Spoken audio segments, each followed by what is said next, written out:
Bismillahirrahmanirrahim. Assalamualaikum warahmatullahi wabarakatuh. Alhamdulillahillazi bi ni'matihi tatimmus shalihat. Asyhadu an la ilaha illallah wa asyhadu anna Muhammadan abduhu wa rasuluh rahmatan lil alamin, amma ba'du. Ikhwani fillah, a'izzakumullah. Alhamdulillah, pada hari ini 12 Safar 1443 Hijriah atau bertepatan dengan tanggal 19 September 2021, kita masih diberikan kesehatan, kesempatan, hidayah oleh Allah Subhanahu wa taala. Baiklah, untuk mengisi waktu libur kita pada hari ini, kita akan mencoba membahas satu tema di dalam ulumut tajwid. Yaitu idgham mutamathilain. Jadi Imam Al-Jamzuri, kita berangkat dengan sebuah bab di dalam kitab Tuhfatul Atfal karangan Imam Al-Jamzuri. Beliau membuat satu bab khusus mengenai idgham.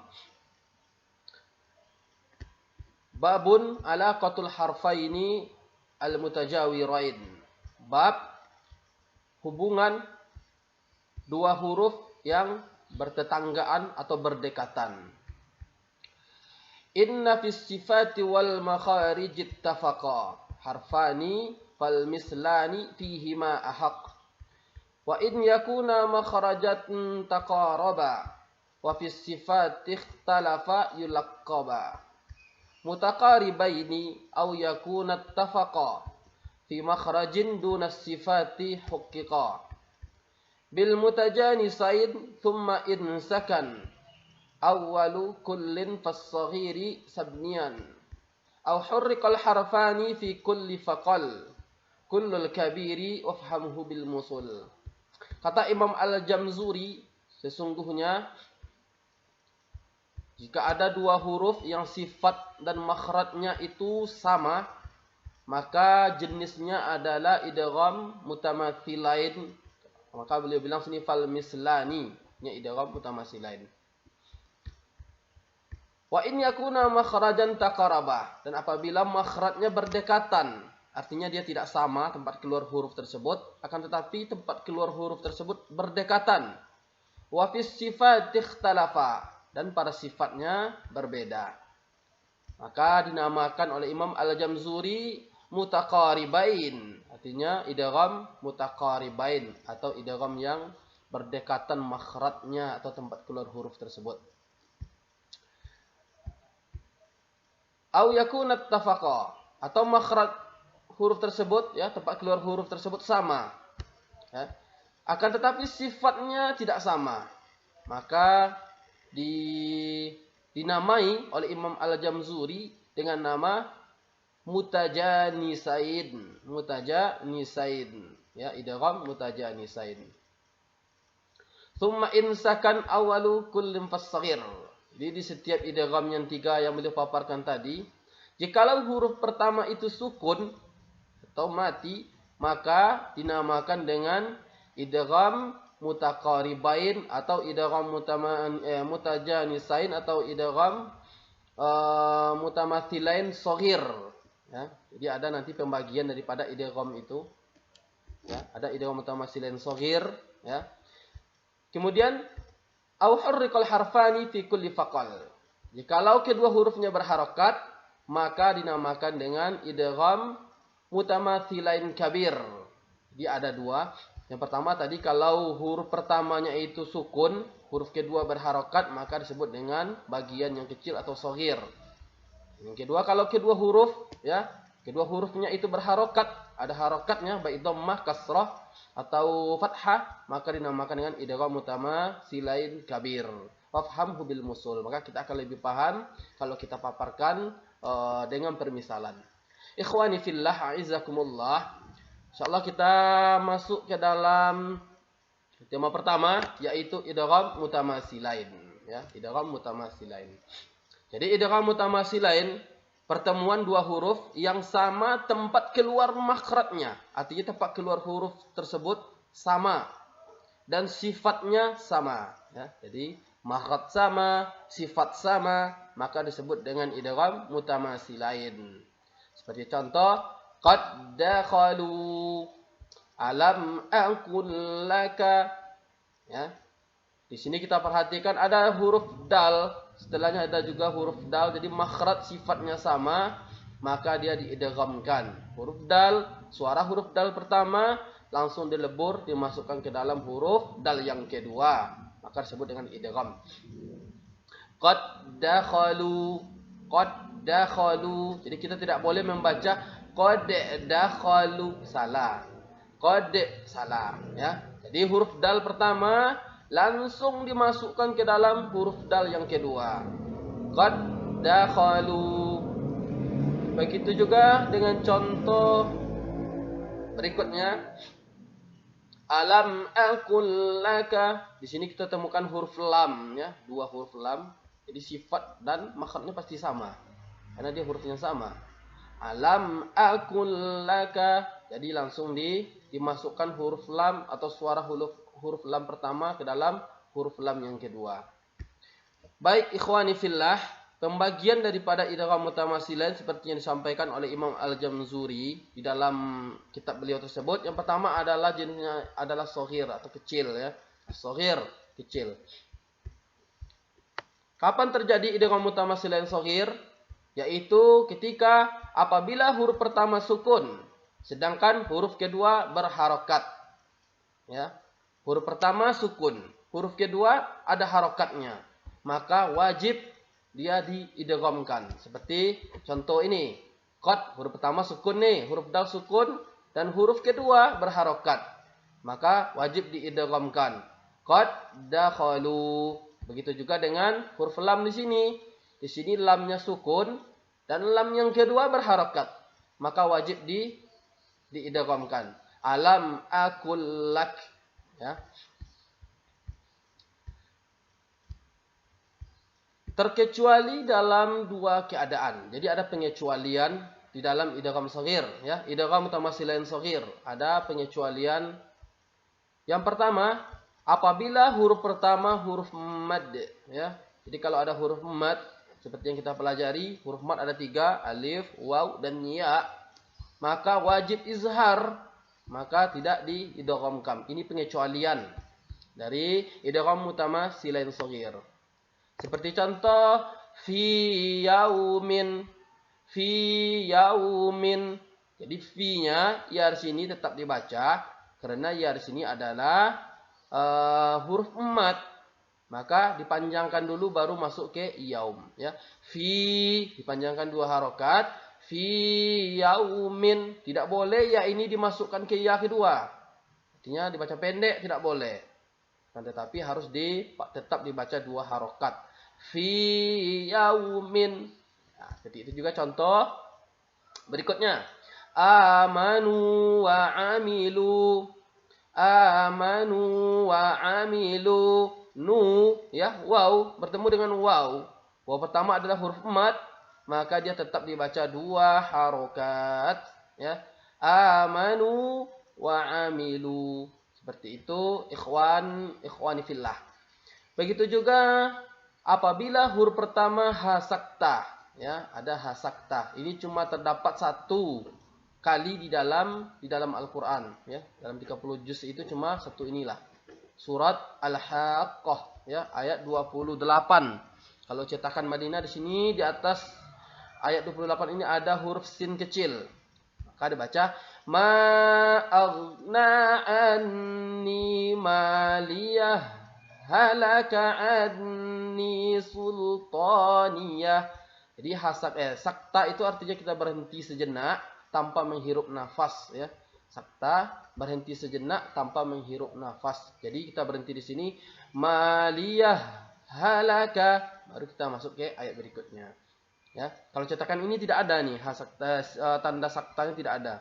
Kalau cetakan Madinah biasanya ada sin kecil di atas ini. Tanda kita dibolehkan berhenti sejenak tanpa menghirup nafas. Ma aghna anni maliyah halaka anni sultaniyah. Kalau kita wasol, kita tidak mau sakta di sini, bagaimana cara membacanya? Ha yang pertama tetap kita baca, artinya diizharkan ya. Maliyah, baru masuk halaka. Maliyah halaka. Jadi ada sedikit renggang waktu. Jadi, kalau kita idghamkan ha di sini masuk ke ha kedua tidak ada renggang waktunya, langsung maliyah halaka. Maliyah halaka. Tapi kalau kita baca izhar maka ada sedikit, ada fitrah atau ada waktu sedikit sebelum kita masuk ke ayat berikutnya. Baiklah ikhwani fillah, ya. Itu pembagian dari idgham mutamasilain shaghir menurut Imam Al-Jamzuri ya. Kemudian yang kedua kata beliau ada jenisnya idgham mutamasilain kabir. Apa yang dimaksud dengan idgham mutamasilain kabir?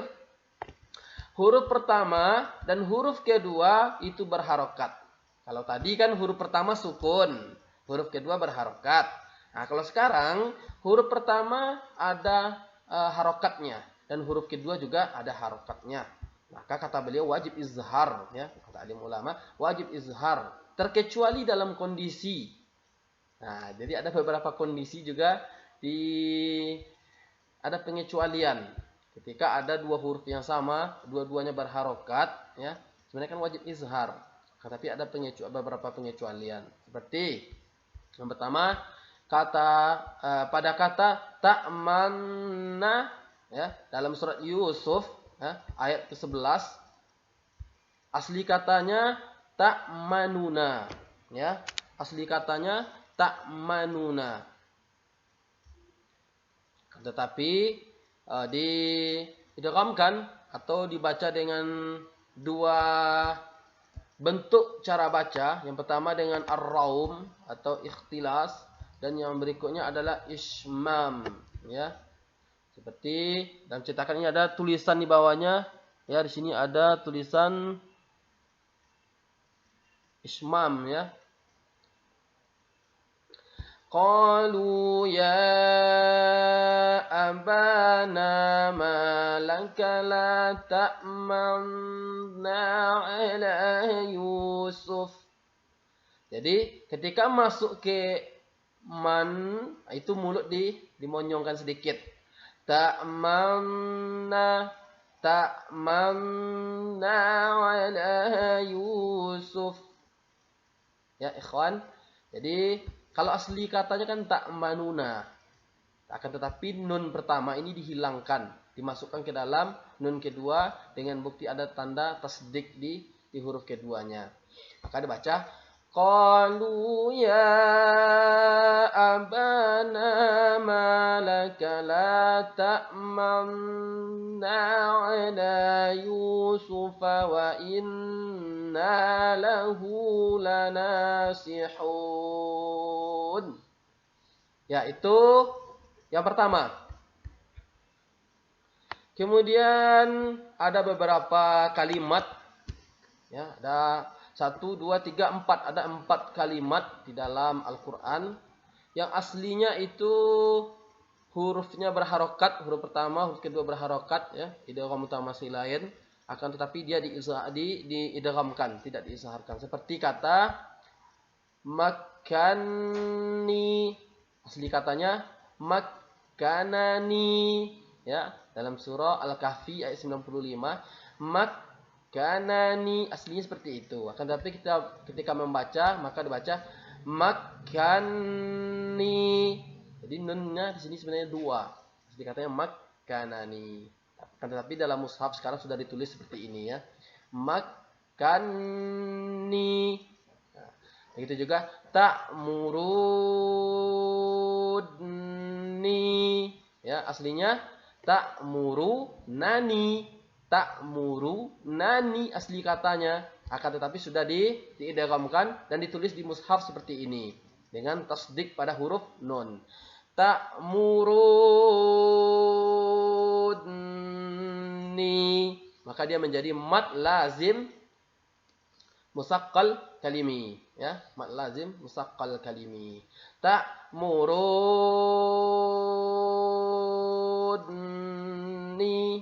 ya, karena ada tasdik setelah huruf mat tabi'i, setelah mat tabi'i atau mat asli.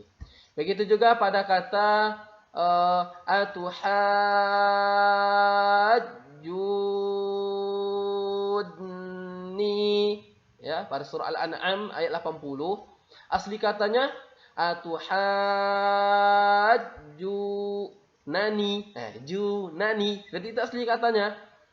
Akan tetapi nun di sini dimasukkan ke dalam huruf nun kedua.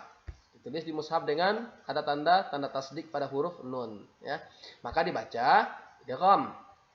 Atuhajjudni, ya.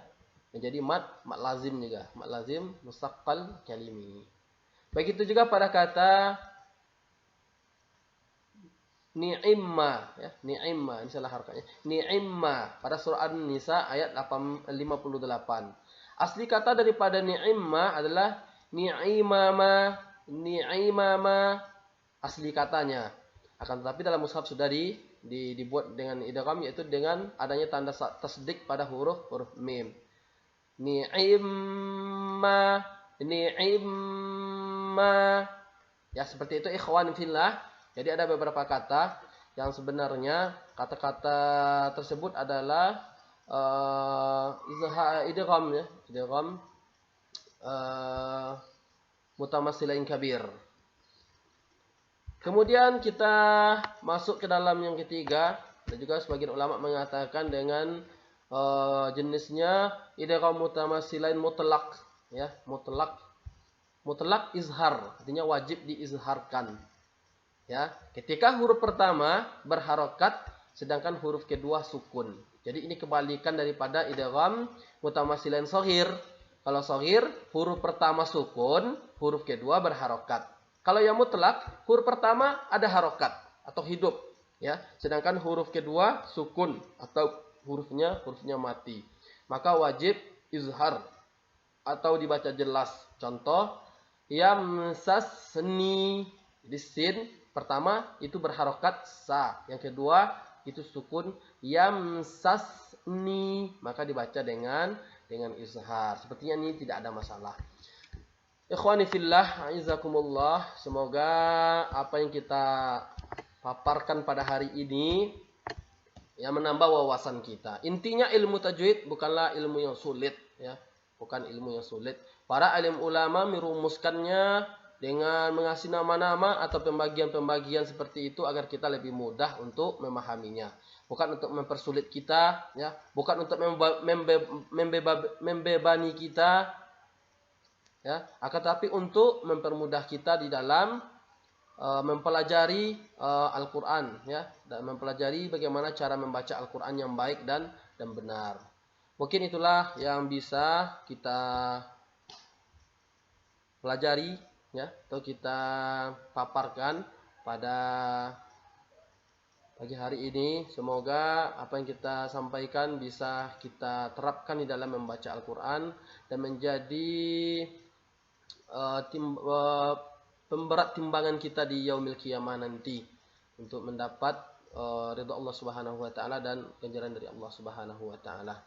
Barakallahu li wa lakum fil Qur'anil Karim wa nafa'ni wa iyyakum bima fihi minal ayati wa dzikril hakim. Aqulu qawli hadza wa astaghfirullah li wa lakum wa lisairil muslimin min kulli dzamb fastaghfiruhu innahu huwal ghafurur rahim. Akhir kalam, billahi taufiq wal hidayah. Assalamu alaikum warahmatullahi wabarakatuh.